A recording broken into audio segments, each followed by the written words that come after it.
या प्रलय विकराल हो,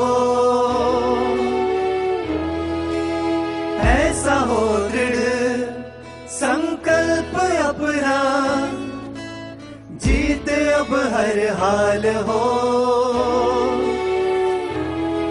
अब मुड़े ना, अब रुके ना, अब थके ना, अब झुके ना, अब अनवरत सी चाल हो, तुम अजर हो, हाँ तुम विजयी, तुम काल जयी हो ऐ युवा।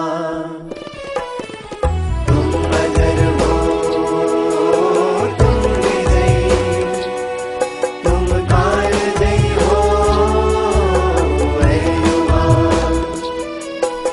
तुम अजर हो, तुम विजयी, तुम काल जयी हो ऐ युवा।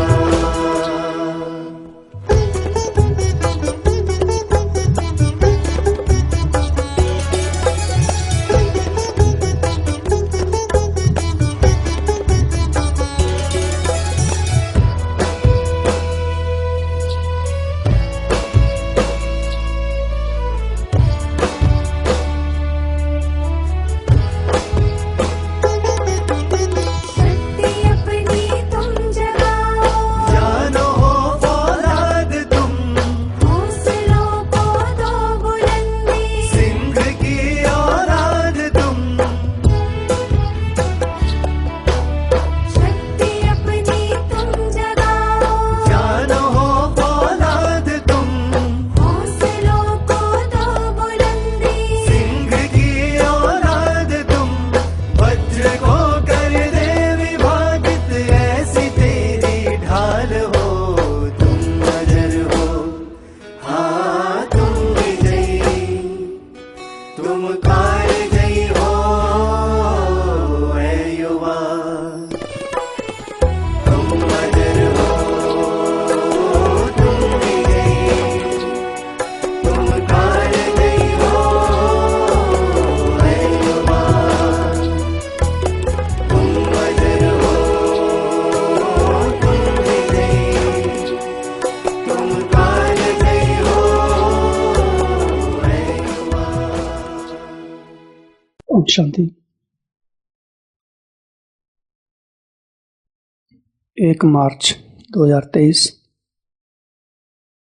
से 21 मार्च 2023 तक ये 21 दिवसीय भट्ठी आज से आरंभ होने जा रही है।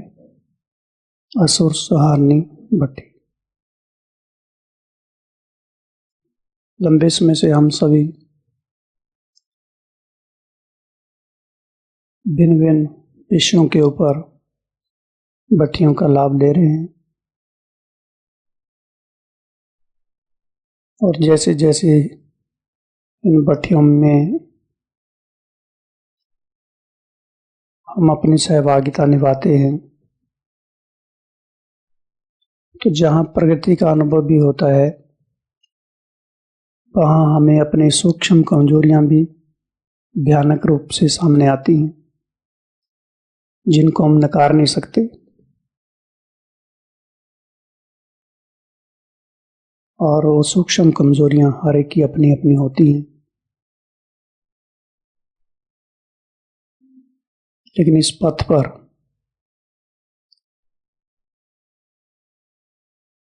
अनेक हमारे अपने ही संस्कार अलग अलग रूप से हमारा सामना करने के लिए आते हैं, चाहे वो काम के रूप में, क्रोध के रूप में, लोभ मोह अहंकार, ईर्ष्या द्वेष, अनेक विकार चारों तरफ हमारे मंडराते रहते हैं। बाहर से चेहरे में भले अलौकिकता, दिव्यता, रूहानियत सब दिखाई देती है, लेकिन जो आंतरिक जगत है, अंदर का संसार है, भीतरी संसार है, जब हम उसके अंदर प्रवेश करते हैं तो खौफ लगता है,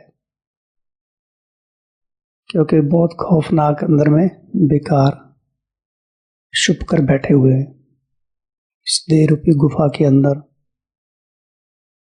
जैसे गुफाओं के अंदर जाने से डर लगता है, ऐसे बहुत अंधकार है अभी भी इस देह रूपी गुफा में।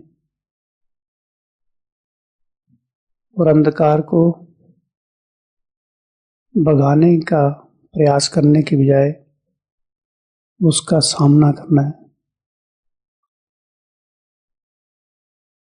तो आज का जो विषय है, अजामिल संहार। बाप दादा मुरलियों में अनेकानेक असरों का एग्जाम्पल देते हैं, लेकिन कहीं ना कहीं हम उन असरों को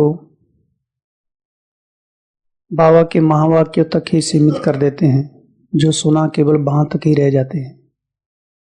उसकी गहराई में उतरें या उन महावाक्यों को अपने साथ कंपैरिजन करें, तुलना करें अपने पुरुषार्थ से, अपनी जीवन शैली से, तो लगता है कि अभी भी बहुत काम बाकी है, बहुत गहरे जाना भी बाकी है। ज्ञान का कभी नहीं समझा भी, ऐसे लगता है। ऐसे महसूस होता है जैसे अभी नव जीवन प्रदान हुआ है और बहुत कुछ सीखना बाकी है।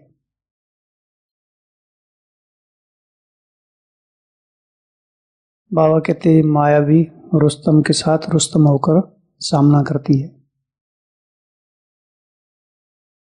तो ये भट्ठी में 3 मुख्य रूप से इसके क्राइटेरिया रहेंगे कि एक तो जो भी स्पीकर आएंगे अगले 21 दिन तक, सबसे पहला तो ये पात्र कौन है, शास्त्रों में उसका वर्णन किस तरह से है, और दूसरा उस पात्र को इस ज्ञान के दृष्टिकोण से कैसे देखा जाए, अपने जीवन में वो किस रूप से बैठा हुआ है, और तीसरा उससे मुक्ति कैसे पानी है। तो इन 3 विषयों के इर्द गिर्द ही सभी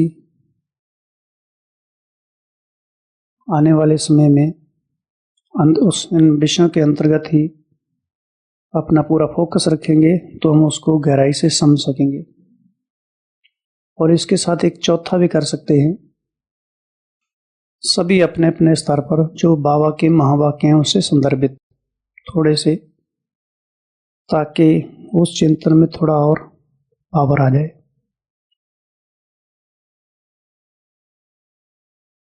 तो ये बाबा के महावाक्य हैं 16 अक्टूबर 1969।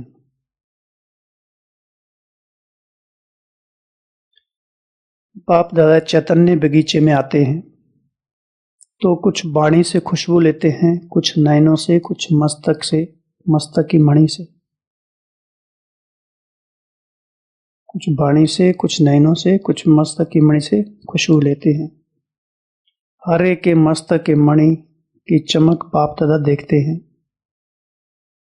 ऐसे ही अगर आप सभी भी मस्तिष्क के मणि को ही देखते रहो तो फिर ये दृष्टि और वृत्ति शुद्ध सतो प्रधान बन जाएगी। दृष्टि जो चंचल होती है उसका मूल कारण ये है, मस्तक के मणि को न देख शारीरिक रूप को देखते हो। रूप को न देखो लेकिन मस्तक के मणि को देखो। जब रूप को देखते हो तो ऐसे समझो कि सांप को देख रहे हैं। सांप के मस्तिष्क में मणि होती है ना, तो मणि को देखना है, ना कि सांप को। अगर शरीर भान में देखते हो तो मानो सांप को देखते हो। सांप को देखा और सांप ने काटा। सांप तो अपना कार्य करेगा। सांप में विष भी होता है ना। कोई विशेष सांप होते हैं जिनमें मणि होती है, तो हम सब कौन है? विशेष सांप, मणि वाले हैं। आप गोपों को, सांप को कैसे मारना है, क्या करेंगे? आप सांप को देखते हुए भी सांप को ना देखो, मणि को ही देखो। मणि को देखने से सांप का जो विष है वह हल्का हो जाएगा। अगर शरीर रूपी सांप को देखा तो फिर उनके बन जाएंगे, उन समान बन जाएंगे। लेकिन मणि को देखेंगे तो बाप दादा की माला की मणि बन जाएंगे। या तो बनना है सांप के समान या तो बनना है माला की मणि। अगर मणि बनना है तो देखो भी मणि को, फिर ये जो कंप्लेन है वह बदल कर कंप्लीट हो जाएंगे। सिर्फ बुद्धि की परख से कहाँ कंप्लेन कहाँ कंप्लीट, रात दिन का फर्क है। ये बाबा के महावाक्य हैं। तो ये जो अजामिल की स्टोरी है, कहानी है, जो शास्त्रों में दिखाते हैं, भागवत में जानते भी होंगे। अजामिल जो एक ब्राह्मण था, शास्त्रों का ज्ञाता था, बहुत सदाचारी, शिष्टाचारी, शीलवान, गुणवान, लोकहित में सदा तत्पर रहता था। और उसके पिछले जन्म में भी वो विष्णु का परम भक्त था। तो एक दिन वो जंगल से कुछ पूजा की सामग्री लेने के लिए गया और वापस लौटने लगा। तो रास्ते में उसे एक दृश्य दिखाई दिया और वो दृश्य एक स्त्री और एक पुरुष, दोनों को उसने देखा एक दूसरे की बाहों में समाते हुए। और वो देखते ही उसकी सारी उत्तेजना जागृत होगी। तमो प्रधान संवेदनाएं, काम की संवेदनाएं, वो सारी तरंगें उसके शरीर में दौड़ गई। तो इस बात से हम अंदाजा लगा सकते हैं कि जो पिछले जन्म में विष्णु का परम भक्त, जिसने इतनी भक्ति की हो, और अगले जन्म में भी भक्त जो इतनी पाठ पूजा करता हो, नित्य नेम पूजन, शास्त्र पढ़ना, वो सब चीजें करता हो, फिर केवल देखने मात्र से उसका सारा वो ज्ञान योग धरा का धरा रह गया।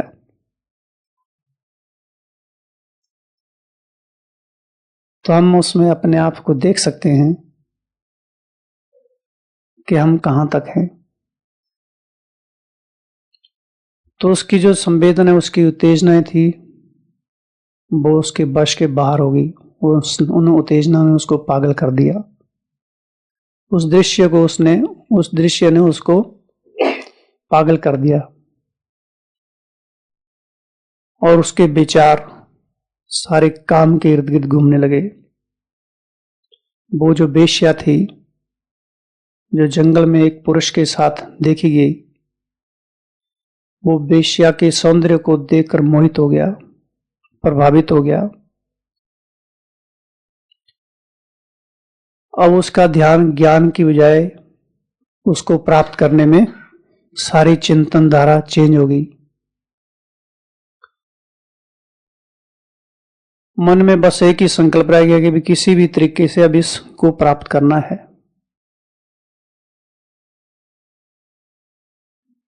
तो जाने के बाद, घर में जाने के बाद जैसे पता किया कि ये तो वेश्या है, लेकिन फिर भी अब उसके मन के ऊपर भूत सवार हो गया, किसी ना किसी तरीके से ये तो प्राप्त करना ही है। हालांकि वो शादीशुदा था, माँ बाप के साथ रहता था, लेकिन फिर भी काम का भूत, काम वासना की आंधी, वो तूफान उसके मन को रोक नहीं सका। फिर बह गया उसमें वो। जैसे तैसे करके उसने संपर्क किया वेश्या से। उसके सौंदर्य में वो लट्टू हो गया, प्रभावित हो गया, अपने सारे पुरुषार्थ को डुबो दिया।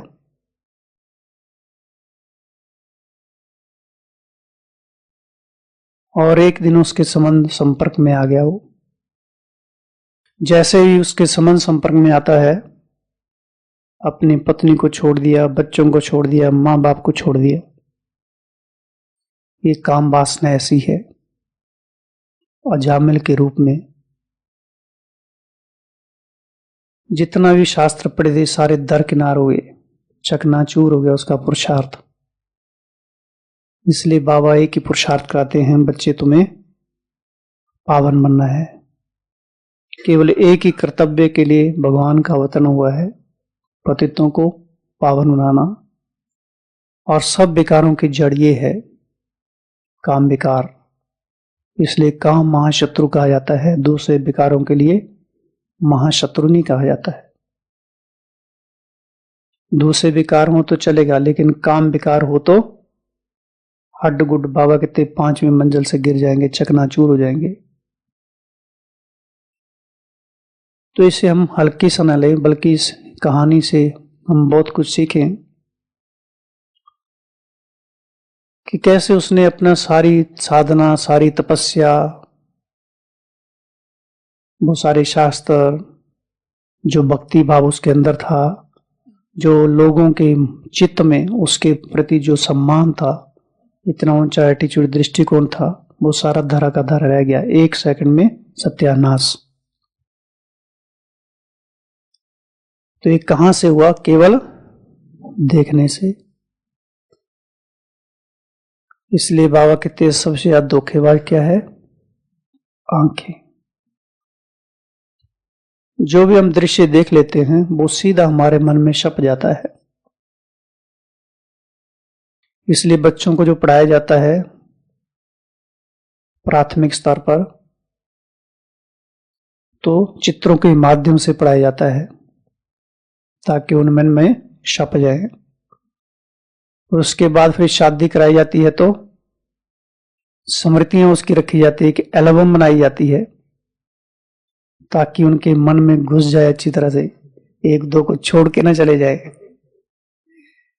इतनी सारी फोटो एल्बम, वीडियोग्राफी, सेल्फी,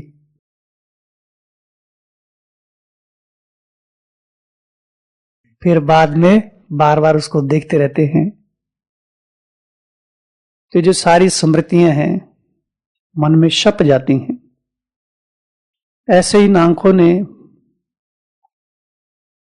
पूरे 5 वर्ष, 1000 वर्ष में क्या क्या देखा है, वो सारी स्मृतियां अंदर में हैं, चाहे वो पॉजिटिव है चाहे वो नेगेटिव है, सब अंदर में ही है। हम ये नहीं कह सकते हैं कि हम विकारों से मुक्त हो गए, सब अंदर में है। कुछ दिन पहले हम एक वीडियो देख रहे थे, किसने भेजा, एक संत हैं, सारी सभा को संबोधित कर रहे थे, माताएं बहनें भी बैठी हैं, भाई भी बैठे हैं। तो उन्होंने पूछा कि इस सभा में कौन है जो नेगेटिव विचारों के प्रति उनका कंट्रोल हो गया है। तो बहुत सारे भक्तों ने हाथ उठाया, माताओं ने, कन्याओं ने, बहनों ने, कि हमारी दृष्टि चंचल नहीं होती है। लेकिन संत ने कहा हमारी तो अभी भी होती है। जो सुनाने वाला कह रहा है वो कितनी बड़ी महानता है उसकी, कि वो एक्सेप्ट कर रहा है अभी भी। लेकिन बाबा जब हाथ उठवाते हैं हमारे से, तो हम तो हमेशा कौन सा हाथ उठा देते हैं? दोनों हाथ उठा देते हैं। तो ये सारी स्मृतियां अभी भी अंदर हैं। 4 दिन पहले एक फोन आया हमको किसी का, संडे के दिन में छुट्टी होती है तो कहीं पहाड़ी पर गए थे कोई। तो ये जो अजामिल वाला दृश्य देखा होगा उन्होंने, तो वो जैसे एकदम अंदर से उद्वेलित हो गए, एकदम बिल्कुल विचलित हो गए। तो बोला अभी हमको क्या करना है? तो एक सीन देखने से अब भी हम अगर विचलित हो रहे हैं तो ये सिद्ध करता है कि पुरुषार्थ हमारी रगों में नहीं दौड़ रहा अभी भी। ज्ञान का जो खून है वो हमारी रगों में अभी तक गया नहीं है। और आज के परिदृश्य में अगर हम देखें संसार में, तो काम तो चरम अवस्था पर है। स्कूलों से लेकर फिल्म इंडस्ट्री तक सारी जगह काम का कब्जा है। जहां देखो काम ही काम। प्राचीन काल में माँ बाप बच्चों को, दादा दादी अपने पोतरे दोतरे को कहानियां सुनाया करते थे। शास्त्रों की, बड़े बड़े ऋषियों की, लेकिन आजकल की डेट में सबके पास खिलौना है। सबकी अपनी अपनी कहानी, एक नई कहानी बन गई है। और वो क्या देख रहे हैं, क्या सोच रहे हैं, क्या सुन रहे हैं, क्या पढ़ रहे हैं, कोई लेना देना, माँ बाप को भी उससे कोई लेना देना नहीं है, क्योंकि माँ बाप खुद ही उसमें डूबे हुए हैं। जो विद्या थी वो विद्यार्थी अब वो विद्या की अर्थ ही निकाल रहा है। जो संस्कार दिए जाते थे अब उन संस्कारों का संस्कार हो चुका हुआ है। यही अजामिल के सारे गुण हैं। लेकिन बाबा कहते मैं अजामिल जैसी आत्माओं का भी उद्धार करने आया हूं। वो रहमत का दरिया है, रहम दिल है, वो रहम का सागर है। तो हम सब आत्माओं के अंदर जो विकारों की जंक चढ़ी हुई है, कट चढ़ी हुई है, उतारने के लिए हमें अनेक मार्ग बताते हैं बाबा। ऐसे करो, ऐसे करो, चलो ऐसे नहीं होता फिर ऐसे करो, ऐसे करो। असंख्य मार्ग हमें बताते हैं, असंख्य पुरुषार्थ के रास्ते बताते हैं। तो अगर हम सतत रूप से इस पर चलते रहेंगे तो निश्चित रूप से हम किसी भी असुर पर विजय प्राप्त कर सकते हैं।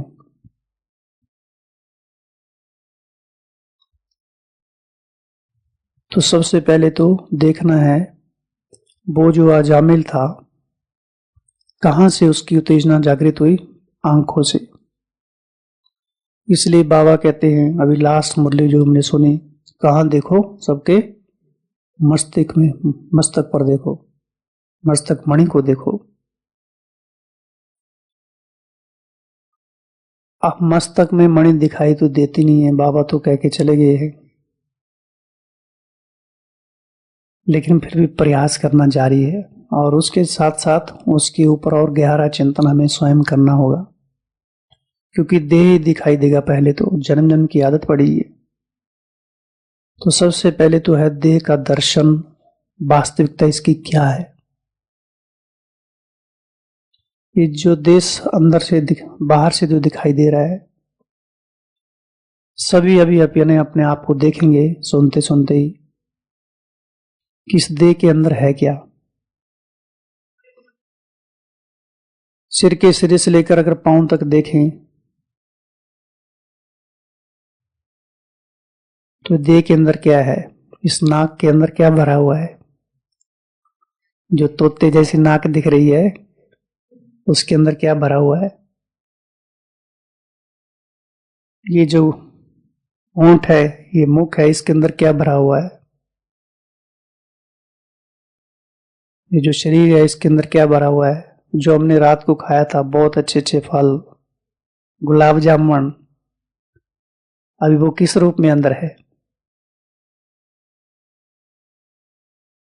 जब तक हम स्वयं के देह की वास्तविकता को नहीं जानेंगे, जब तक हमें स्वयं के देह के से वैराग्य जागृत नहीं होगा, तब तक दूसरों का देह आकर्षित करता ही रहेगा।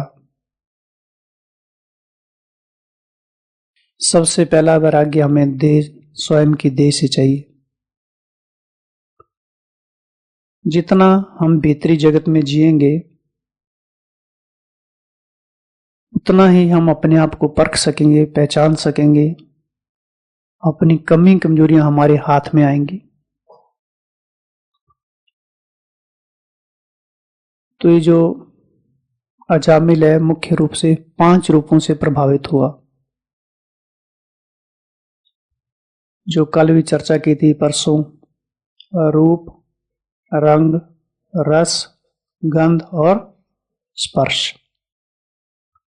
तो सबसे पहले तो उसने रूप को देखा, रूप के ऊपर मोहित हो गया। तो रूप के ऊपर मोहित होने का कारण क्या है। एक तो ये देह दिखाई देता, ठीक है, ये भी एक कारण है।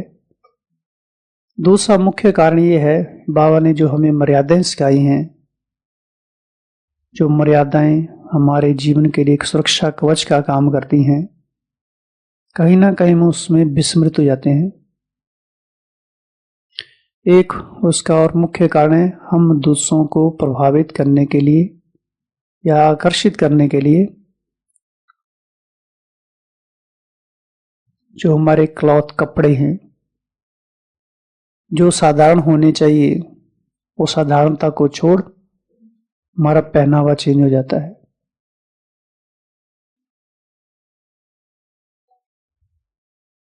टाइट ड्रेस पहनना, आकर्षण वाले कपड़े पहनना, ये हम ब्राह्मणों की मर्यादाएं नहीं है। लेकिन दिन प्रतिदिन कहीं ना कहीं इन मर्यादाओं पर भी ग्रहण लग रहा है। इन मर्यादाओं को ताक में रखकर हम आगे बढ़ना तो चाहते हैं, लेकिन ये मर्यादाएं ही हमारे लिए बाधक बन जाती हैं जब हम मर्यादाओं का उल्लंघन करते हैं। तो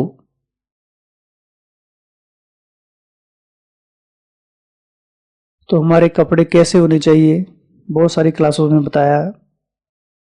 टाइट कपड़े नहीं हो, भड़कीले ना हो। हाँ, हम कर्म क्षेत्र पर जाते हैं, अलग बात है, लेकिन यूनिफॉर्म जो ड्रेस है,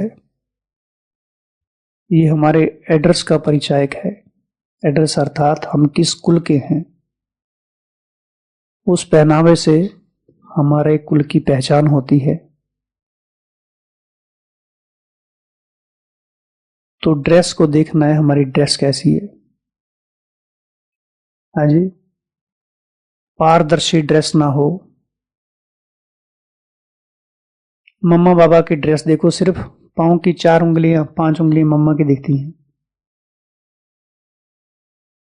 लेकिन हमारी ड्रेस दिन प्रतिदिन कैसी होती जाती है। ऑनलाइन शॉपिंग या दूसरों को देखकर बार बार ड्रेस के प्रति प्रभावित हो जाते हैं। अगर हम स्थूल मर्यादाओं का भी पालन उचित तरीके से करें तो सूक्ष्म हमारा पुरुषार्थ भी दिन प्रतिदिन रंग लाएगा। तो रूप हमारा कैसा होना चाहिए, यह हमें स्वयं ही निर्धारित करना है। बाप दादा के महावाक्यों को बार बार रीडिंग करेंगे तो पता चलेगा ब्राह्मणों की ऐसी मर्यादाएं हैं। तो उन मर्यादाओं का पालन करने से हमारे जीवन में जैसे एक सुरक्षा कवच बना रहता है। अगर हमारा ड्रेस उचित है तो हमारे प्रति संकल्प भी दूसरों के अच्छे ही चलेंगे। अगर हमारा ड्रेस ऐसा वैसा है तो दूसरों के संकल्प भी ऐसे चलेंगे। दूसरों को प्रभावित करना अर्थात हम अपने पाप की गठड़ी को और भरते जा रहे हैं। तो एक अवेयरनेस रखनी है, जागरूकता, सावधानी। वो अजामिल क्यों गिरा, क्योंकि बेहोश हो गया, स्मृति नहीं थी। 1 सेकंड बेस्मृति हुई, सारा पुरुषार्थ बह गया उसका। इसलिए कदम कदम पर ये ब्राह्मण जीवन ऐसा वैसा नहीं है, ये सहज राजयोग नहीं है, वो तो बाहर से है। अंदर जब उतरते हैं तो पता चलता है अंगारे हैं इसमें, ज्वालामुखी है ये। हाँ, उसके लिए सहज है जिसका निरंतर वैराग्य धधकता हुआ हो, जो त्याग तपस्या की मूर्त हो, जिसे ज्ञान से प्यार हो, योग में रुचि हो, याद का बल जमा करने का शौक हो, उसके लिए सब सहज है। अन्यथा ये सहज राजयोग अंत तक सहज करते करते अति सहज हो जाएगा। नहीं तो फिर हम बाबा के महावाक्यों को भी अपनी सुविधा अनुसार उठा लेते हैं। जैसे पिछले साल की मुरली में, शायद अप्रैल मई की मुरली में, जो संडे की मुरलियां थी, तपस्या अर्थात मौज मनाना, खाओ पियो मौज करो, मनोरंजन। तो केवल हम उन शब्दों को पकड़ लेते हैं। संगम युग मौजों का युग है, ब्रह्मा भोजन खाओ, लेकिन वो ब्रह्मा भोजन ही हमारे लिए विषाक्त बन जाता है केवल नाम का हम खा लेते हैं उसको, लेकिन उस ब्रह्मा भोजन को पचाने के लिए हाजमा भी उतना ताकतवर चाहिए, अन्यथा वही ब्रह्मा भोजन जहर बन जाएगा, विष तुल्य बन जाएगा। तो हमें स्वयं के प्रति कड़ी नजर रखने की जरूरत है। तो एक तो ड्रेस, दूसरा अवेयरनेस, जागरूकता हर समय, मैं हूं कौन, केवल आत्मा हूं वो नहीं। समाज में भी अनेकानेक महान समाज सेवक हैं जो समाज के सामने आदर्श मूर्त हैं, प्रेरणा स्रोत हैं। वो भी हमेशा जागरूक रहते हैं, अपने कर्तव्यों के प्रति सजग रहते हैं, अपने दायित्वों का निर्वहन करने के लिए उन्हें स्मृति रहती है, हम समाज में किसके लिए आए। अगर जो देश को संभालने वाले हैं वो ही अपने कर्तव्यों को विस्मृति कर दें, देश का क्या होगा फिर। तो हम तो बाबा कहते तुम कौन हो, विश्व का उद्धार करने वालों, आधार मूर्त उद्धार मूर्त हो। अगर हम स्वयं का उद्धार करने में ही ढीले डाले हैं तो विश्व का उद्धार कहां से होगा। बाबा कहते तुम्हें तो प्रकृति के पांचों तत्वों को भी पावन बनाना है, तो प्रकृति को पावन बनाने से पहले हमें स्वयं को कितना पावनता से भरपूर करना पड़ेगा। अंग अंग में वो पवित्रता की सुगंध आनी चाहिए। तो सुगंध की बात जहां आती है, दूसरा गंध। ये जो हम सेंट लगाते हैं किस लिए लगाते हैं, अपनी दुर्गंध को छिपाने के लिए। क्या वास्तव में उसकी जरूरत है। इतने प्रसाधन, सौंदर्य प्रसाधन जितने भी हैं, ये भी हमारे पुरुषार्थ को गिरा देते हैं। Powder, cream, lipstick, nail polish, mehndi, tattoo, गहने, आभूषण, क्रीम, पाउडर, डाई, बालों के डाई, नेल पॉलिश, क्या ये साधकों का जीवन है। उसमें हमारा कितना टाइम चला जाता होगा। डिओड्रेंट, बहुत सारी चीजें, बॉडी लोशन, ये सब आपने यूज किया हुआ पहले।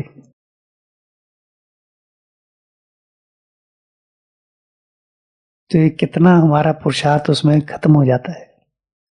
सिंपल लाइफ होनी चाहिए। अपनी दुर्गंध को छिपाने के लिए हम अपने ऊपर पूरा सेंटिमेंट छिड़क लेते हैं, केमिकल है उसमें बहुत सारे। और ना केवल वो हम अपनी दुर्गंध को छिपाते हैं, बल्कि दूसरों को में दुर्गंध फैलाते हैं हम। इतना कई बार पावरफुल सेंट लगाया होता है कि बैठना मुश्किल हो जाता है। कई बार तो यहाँ एक भाई आते थे, अभी भी हैं लेकिन उधर ही हैं अभी, इतना सेंट लगाते पास में बैठना मुश्किल हो जाता था। अब वहां से उठ के जाओ तो और मुसीबत, वो सोचेगा मेरे पास से उठा के भाई। बहुत पावरफुल होता है जो सीधा सिर को चढ़ जाता है। तो यह सब चीजें जो साधकों की नहीं है। ये साधक जो ऋषि मुनि है, क्या जंगल में वो सेंट लगाते थे।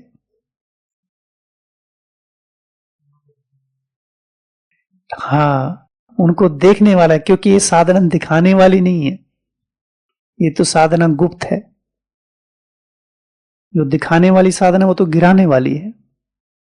जन्म जन्म से तो संसार गिरता आया है। अगर अभी भी हम वही पुरुषार्थ करें तो और ही उल्टा हो जाएगा, वो जमा होने की बजाय और ही नेगेटिव हो जाएगा।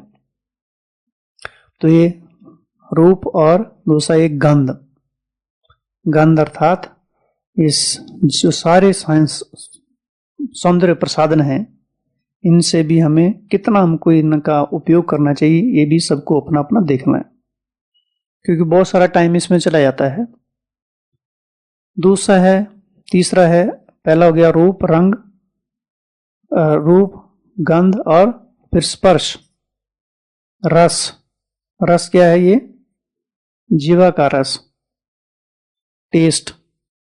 जो हम इतना अच्छा सूप पीते हैं, या रस पीते हैं, फलाहार लेते हैं, खाते हैं, वो अंदर जाके क्या बन जाता है?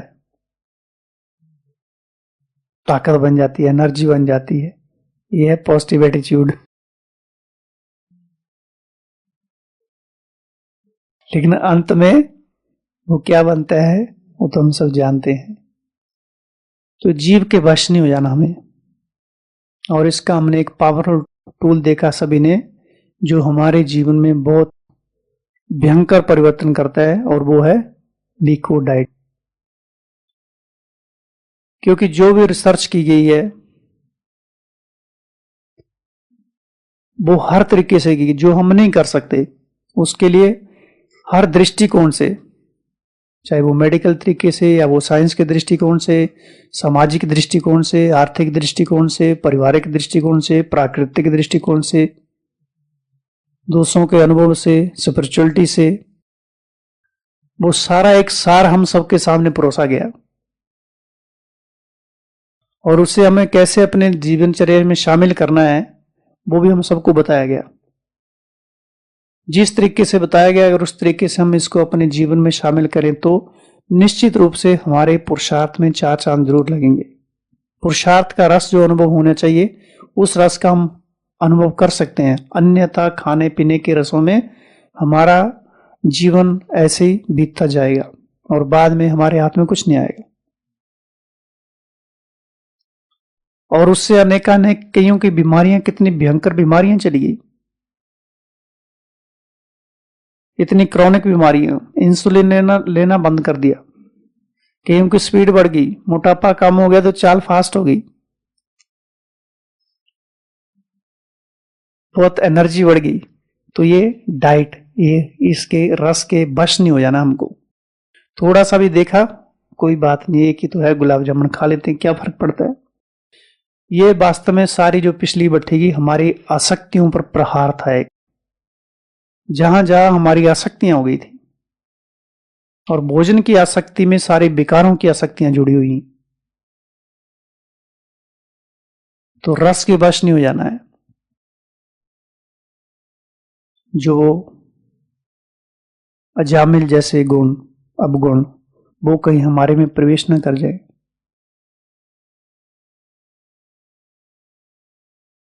रूप, रंग, रंग के ऊपर प्रभावित हो जाना,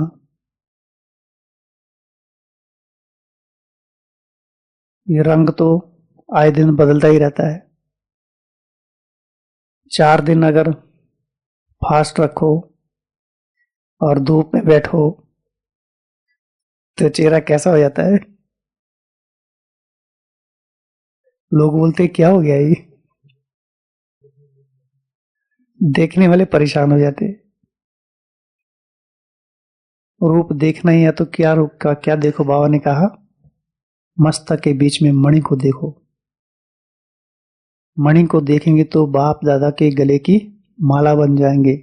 सांप को देखेंगे तो सांप तो काटेगा, वो तो अपना काम करेगा। तो हम रूप पर भी प्रभावित ना हो जाए। स्पर्श, जैसे वो अजामिल उसके स्पर्श में आया तो सारे परिवार को छोड़ दिया उसने। फिर वहां से जंगल में रहने लगा, समाज से अलग। फिर एक दिन उस घर में ब्राह्मण आते हैं। किसी ने पूछा, उन जो साधु थे, ब्रह्मचारी थे, तो कहीं अपनी यात्रा पर जा रहे थे। तो उन्होंने पूछा यहाँ किसी ब्राह्मण का घर है जहां हम रात को ठहर सकते हैं। तो शरारती तत्वों ने कहा हाँ, वो सामने एक ब्राह्मण का घर है, बहुत अच्छा भगत है और भगवान का बहुत ज्ञान ध्यान करता था। जबकि वो सब कुछ छोड़ चुका हुआ था, वो तो एक वेश्या के साथ अपना जीवन यापन कर रहा था। तो साधु संतों ने, ब्रह्मचर्यों ने रात को वहां उसके पास रहकर भोजन ग्रहण किया। जैसे वो उसके घर में प्रवेश हुए तो जो वो अजामिल की पत्नी जो वेश्या थी, वो तो ब्रह्मचारियों को देखकर प्रसन्न होगी बहुत कि आज तो हमारे पाप धुल जाएंगे। और उसमें ब्रह्मचारियों को पता नहीं था कि यह अजामिल का घर है। थोड़ी देर में अजामिल भी आता है, जंगल से एक कोई पक्षी मार कर आता है, क्योंकि वो भी मांसाहारी भी बन गया है, वो शराबी भी है, वो चोरी भी करता है, अपनी पत्नी को प्रसन्न करने के लिए डकैती भी करता है, लोगों को कष्ट देता है, हत्याएं भी करता है। एक काम बेकार के वश उसका जीवन ध्वस्त हो गया सारा, और सारे बेकार उसके अंदर प्रवेश कर गए। तो एक पक्षी मार के लाता है घर में, और वो उन ब्रह्मचारियों के सामने अपनी पत्नी को देता है कि इसे पकाओ। तो जैसे वो ब्रह्मचारी देखते हैं, तो वो देखते हैं, सोचते हैं हम तो किसी ब्राह्मण के घर में आए थे, ये तो कोई और ही है। तो फिर बाद में अजामिल ने कहा कि आप गलती से इधर आ गए हैं, मैं ब्राह्मण अभी नहीं था, अभी तो मैं अजामिल ऐसा बन गया हूं, कामी क्रोधी। और सौभाग्य फिर भी आपका आगमन हमारे घर में हुआ। लेकिन वो ब्रह्मचारी रहम दिल, उन्होंने उसकी सारी व्यथा सुनी।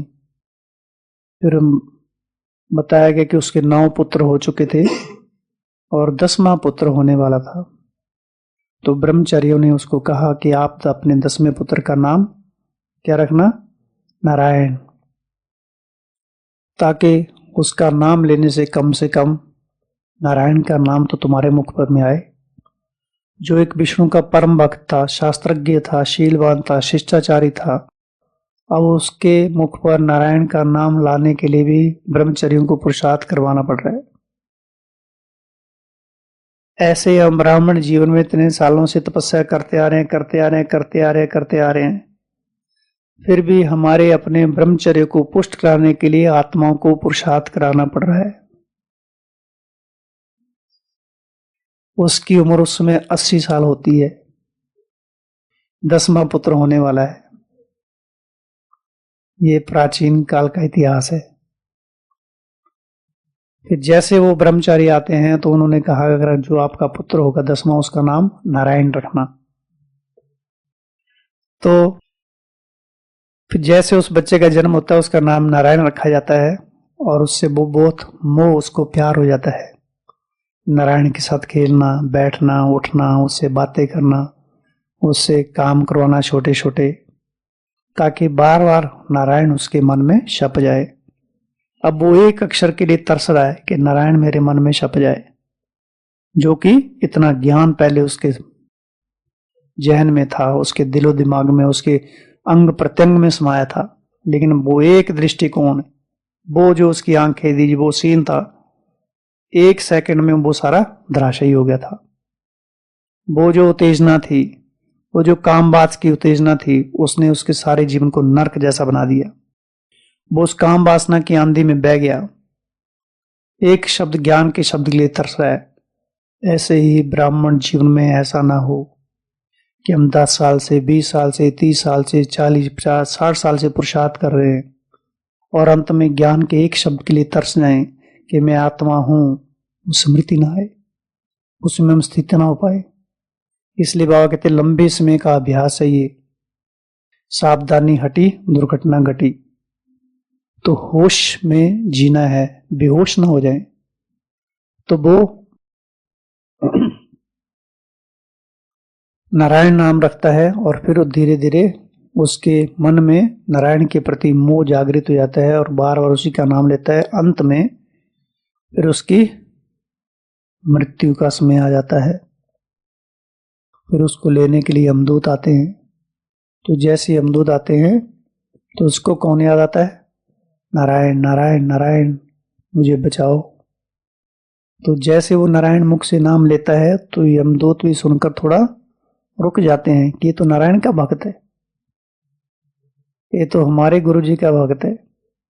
तो थोड़ा रुक जाते हैं। तो वो फिर किसी और, एक अजामिल नाम का कोई और व्यक्ति होता है, फिर वो उसको लेकर जाते हैं, इसको छोड़ देते हैं। तो फिर ये कुछ साल और 10-12 साल और जीता है। तो ऐसे ही अब हम सभी उसी मोड़ पर हैं। इस संगम युग के अगर 100 साल के हिसाब से देखा है तो कितने साल बाकी हैं, और 88 ईयर हो चुके हैं। तो ये तो वैसे आंकड़े वैसे बताए जा रहे हैं। संगम युग आगे कितना है कोई भरोसा नहीं है, 1 सेकंड में कुछ भी हो सकता है। बाबा कहते हैं अचानक होगा, अंत तक मैं नहीं बताऊंगा। तो अचानक के खेल में हम सबको एकदम एवरेडी रहना है। ऐसा ना हो कि अंत में हम भी कोई ज्ञान का पॉइंट ढूंढे कि अभी हमको शरीर से डिटैच होने के लिए क्या करना है, कोई मुरली ढूंढने, कोई क्लास होने, ये सब खत्म हो जाएगा, कुछ भी नहीं रहेगा, सब ध्वस्त हो जाएगा। केवल हमारे मन बुद्धि में जो हमने लंबे समय का अभ्यास किया हुआ है, जिन चीजों को हमने अपने आचरण में लाया हुआ है, वो ही स्वतः कार्य करेंगी। जिनको हमने अपनी आदत बना रखा हुआ है, लंबे समय से जिसका अभ्यास किया हुआ है, तो इसके लिए सबसे बड़ा टूल है बॉडी से डिटैच, अशरीरीपन का अनुभव। अगर काम वासना से मुक्त होना चाहते हैं तो लंबे समय से 1 सेकंड में बॉडी से डिटैच। जैसे हम ऊपर की अवस्था में जाते हैं, देह की सारी स्मृतियां गिर जाती हैं, देह के सारे संबंध लोप हो जाते हैं। लेकिन यह अभ्यास लंबे समय का चाहिए। इसलिए बाबा कहते हैं सारे दिन की दिनचर्या में अपनी व्यवस्थाओं के अनुसार 1 मिनट, 2 मिनट, 5 मिनट, जब भी मौका मिले बॉडी से डिटैच हो जाओ, मेरे पास आ जाओ, विश्राम करो आकर। क्योंकि जो अगर एक और चीज देखा जाए, ये काम हमारी रगों में क्यों समा गया हुआ है? क्योंकि जब भी हमारा जन्म हुआ, बच्चे का जन्म होता है, तो मां बाप की चेष्टा काम विकार की होती है। शादी पहले ये नहीं सोचे जाते कि हम बच्चे पैदा करेंगे, उनके ये करेंगे, नहीं, सबसे पहले काम विकार की तृप्ति को, काम की तृप्ति के लिए शादी की जाती है। और वो सारी जिन मनोभावनाओं के साथ मां बाप ने हम सबको जन्म दिया है, वो सारी विकृतियां, वो सारे संकल्प, वो सारे संस्कार रग रग में समा गए हुए हैं। और ये इस जन्म का नहीं है, 63 जन्मों के विकार, 63 जन्मों की काम वासना, अनेक आत्माओं की वो हम सब के अंदर समाई हुई है। देह की उत्पत्ति कैसे है? विकारों से है। और स्वर्ग की उत्पत्ति कैसे है? भोग बल से नहीं, योग बल से है वो। और ये सारे भोग हैं, इसलिए आत्मा बार बार भोगों की तरफ आकर्षित होती है, बार बार आकर्षित हो रही है, चाहे वो खाने में, चाहे वो पीने में, चाहे घूमने में, चाहे देखने में। तो यह सब चीजें हैं। और दूसरा मुख्य बात, उससे ज्यादा जो वर्तमान से में संसार प्रभावित हो रहा है, वो सबसे बड़ी एडिक्शन है सिनेमा। और हर एक के पास सिनेमा चलकर आ गया है। अभी सिनेमा में जाने की जरूरत नहीं पड़ती है, सिनेमा जेब में पहुंच गया है। सिनेमा अर्थात सिन की माँ, पाप की माँ, पाप की माँ ही हमारे हाथ में है, तो बाल बच्चे तो स्वतः उसके आसपास ही होंगे। सारा संसार किसके आकर्षण में है? विकारों के आकर्षण में है। मोबाइल में जब भी हम देखते हैं, कोई भी चीज देखो, एडवर्टाइजमेंट किसी की आती है? वही आकर्षण। और कोई भी चीज की एडवर्टाइजमेंट करते हैं, किसी के मन में छप जाए, उसी तरीके से उसको परोसा जाता है, बार बार उसको दिखाया जाता है। अगर कोई एडवर्टाइजमेंट देख रहे हैं, उससे हमारा कोई लेना देना नहीं है। अगर 10-15 बार देख ली, उस एडवर्टाइजमेंट के उस विज्ञापन को जानने के लिए, उस चीज को खरीदने के लिए धीरे धीरे संकल्पों की जागृति होगी। देखे तो उसे आखिर है क्या ये चीज, क्यों इसको बार बार दिखाया जाए? कुछ तो जरूर होगा। आज मीडिया में अधिकतर जो कमाई का साधन क्या चीज है? जो इतना बड़ा न्यूज़पेपर छपता है, कितने का होता है वो? 5 रुपए का। लेकिन क्या 5 रुपए में इतना हो सकता है वो? नहीं। सब एडवर्टाइजमेंट, विज्ञापन के सिर पर, विज्ञापन के बल पर सारी आजीविका चल रही है।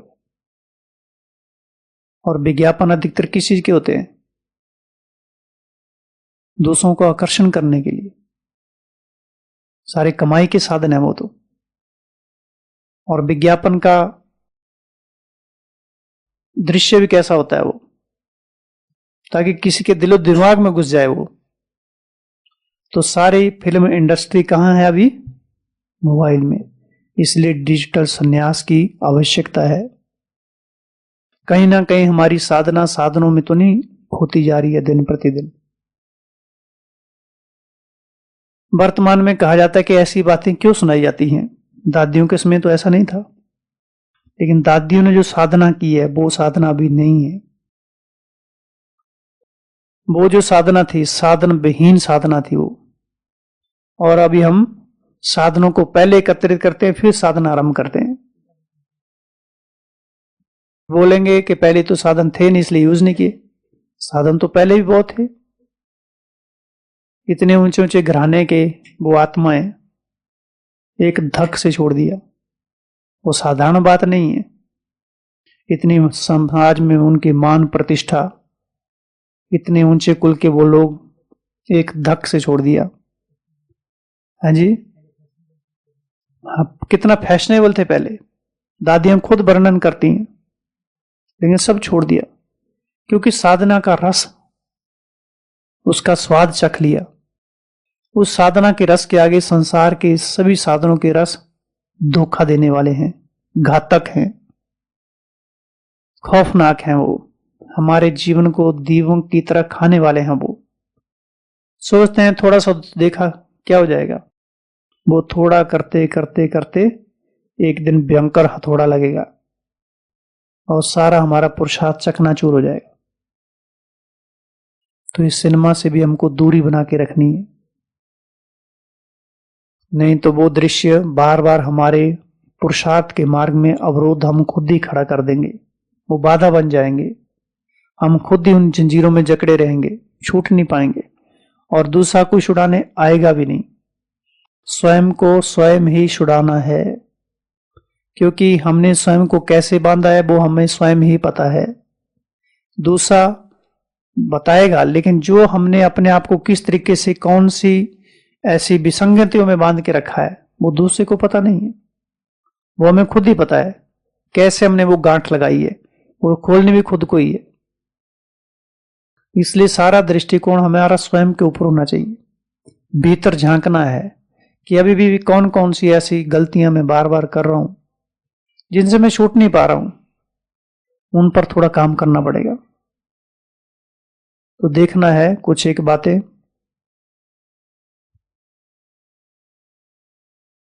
तो सबसे पहले तो हमें स्वयं की देह का दर्शन करना है, स्वयं के देह के प्रति वैराग्य जागृत करना है। तो बार बार अंदर में देखना है इस देह के अंदर है क्या। दूसरे के देह के प्रति वैराग्य तभी होगा जब हमारा स्वयं की देह के प्रति वैराग्य उत्पन्न होगा। देह का दर्शन, दूसरा देही का दर्शन, आत्मा का दर्शन, आत्मा का चिंतन, आत्मा का निवास स्थान, आत्मा के रिलेशन, आत्मा की क्वालिटीज, उसकी विशेषताएं, आत्मा का सौंदर्य। तीसरा होता है ड्रेस, हमारा ड्रेस कैसा होना चाहिए, परिधान।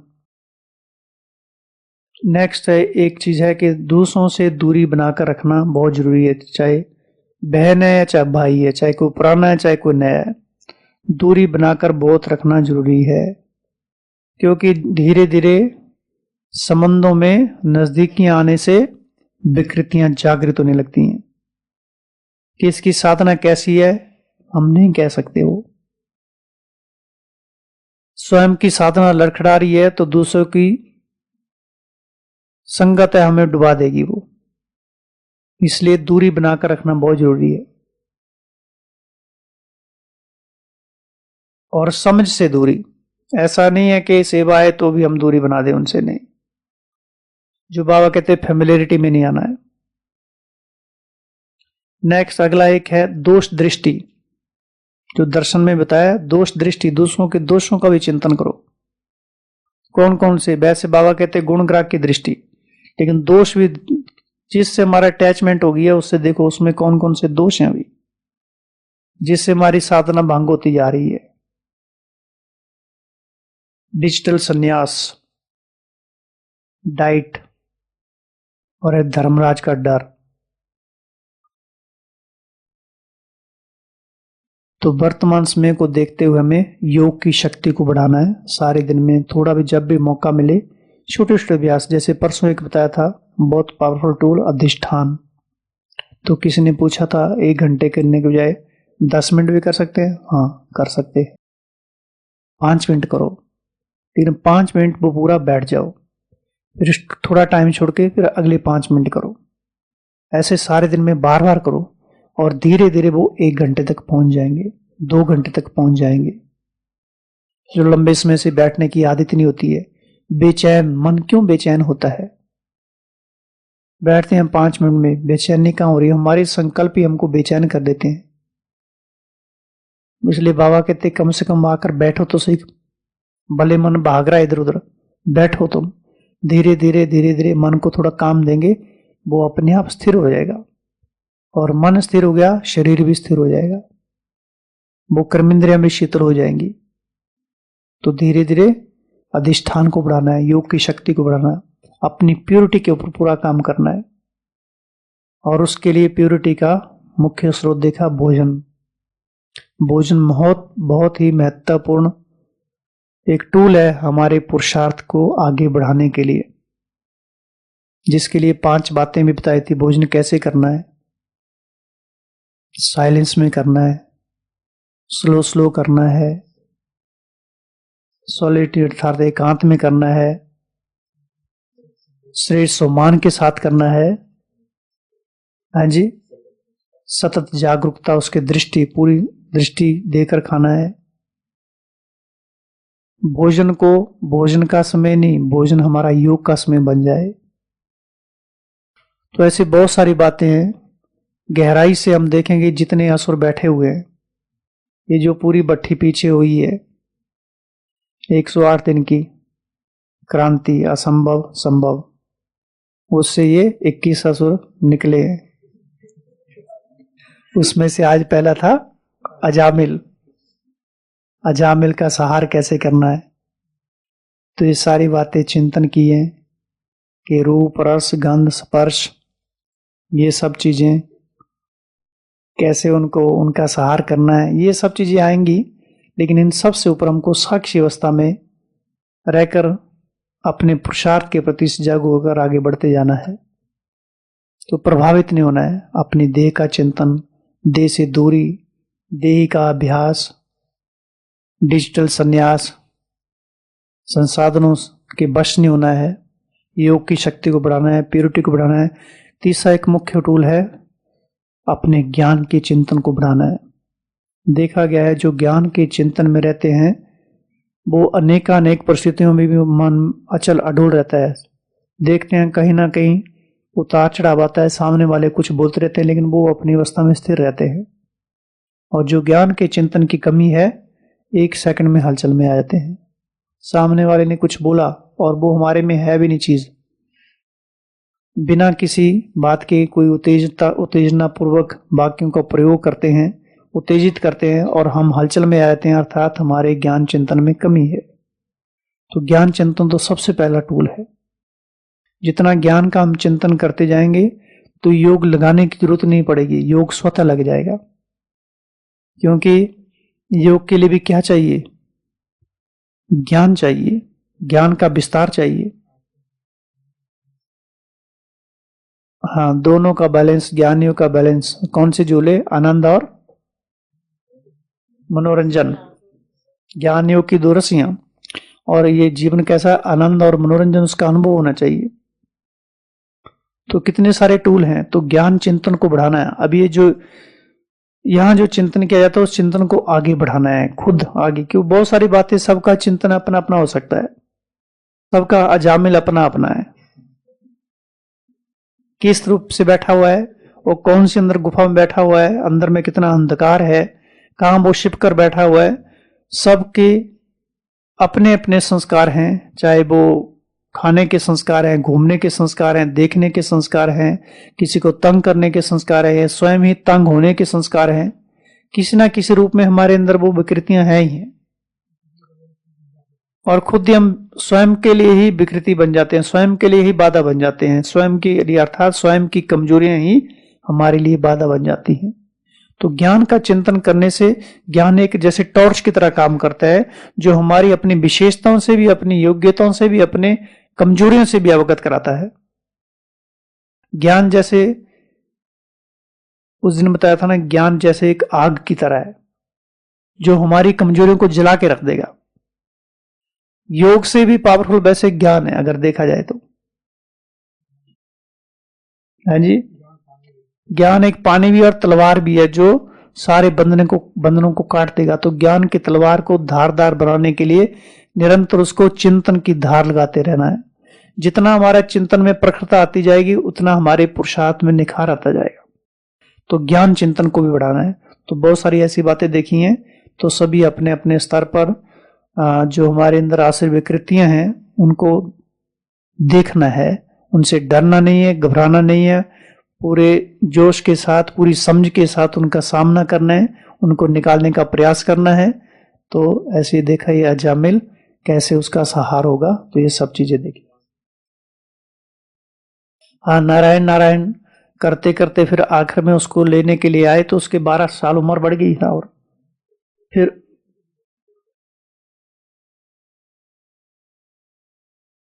हाँ, विष्णु के दूत और यमदूत में झगड़ा होता है। तो फिर बाद में कौन ले गया?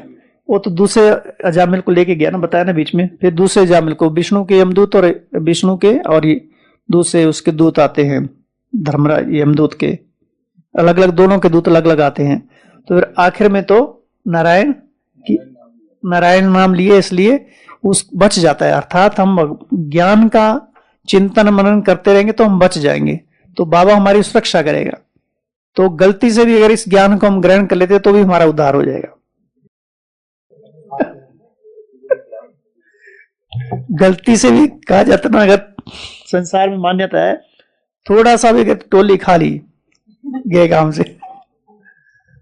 यहाँ एक कुछ दिन पहले एक इंस्पेक्टर हैं, अभी भी इधर ही हैं। तो यहाँ पीस पार्क के रास्ते में जो टोल नाका लगा हुआ है तो वहां बसों को जाने नहीं देते हैं। तो वहां बस माताओं को, सेवाधारी माताओं को लेकर जा रही थी तो वहां रोक दी बस उसने, बोला जाने नहीं देंगे बस, क्योंकि बसों को छुट्टी नहीं है, आपने पहले छुट्टी नहीं ली। हालांकि दूसरे इंस्पेक्टर को बोला हुआ था छुट्टी के लिए। तो भाई टोली लेकर गया हुआ था साथ में, बोला भाई साहब भगवान का तो काम चल रहा है, आप भी थोड़ा सा सहयोगी बन जाओ, ये आपके लिए प्रसाद लाया हूं। बोला बस तो मैं छोड़ दूंगा लेकिन प्रसाद नहीं मैं खाऊंगा। इसमें जादू है, थोड़ा सा भी खाया गलती से तो मैं गया काम से, ये तो नहीं मैं खाऊंगा, बस तुम ले जाओ, टोली नहीं मैं खाऊंगा। तो गलती से इस ज्ञान को हम ग्रहण कर लेते हैं तो हमारा उद्धार हो ही जाएगा। और सबसे पहले सेंटर में प्रवेश होता है तो सबसे पहले क्या होता है, कहा जाता है किसी के दिल को जीतना है तो उसका रास्ता कहां से जाता है? पेट से। तो किसी को खिलाया तो गए काम से। तो ये बाबा का प्रसाद, एक ज्ञान एक प्रसाद की तरह प्रभु देन था। लास्ट मुरली में था ना व्यक्त वाणी में कि विशेषताएं क्या है, प्रभु देन है, प्रभु प्रसाद है। तो इस प्रसाद को जितना बांटेंगे, आत्मसात करेंगे, उतना हम अपने जीवन का आनंद ले सकेंगे। ओम शांति।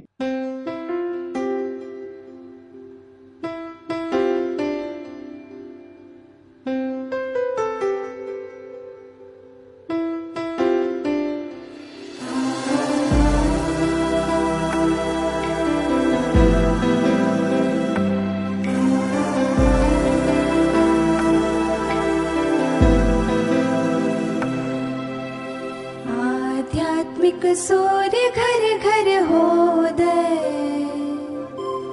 आध्यात्मिक सूर्य घर घर होदय,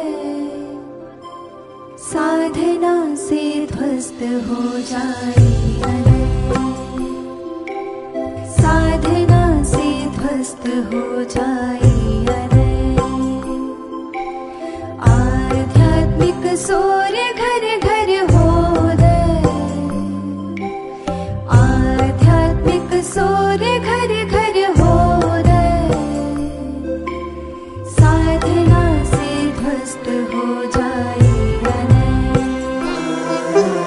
साधना से ध्वस्त हो जाए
ध्वस्त हो जाए अनय, साधना से ध्वस्त हो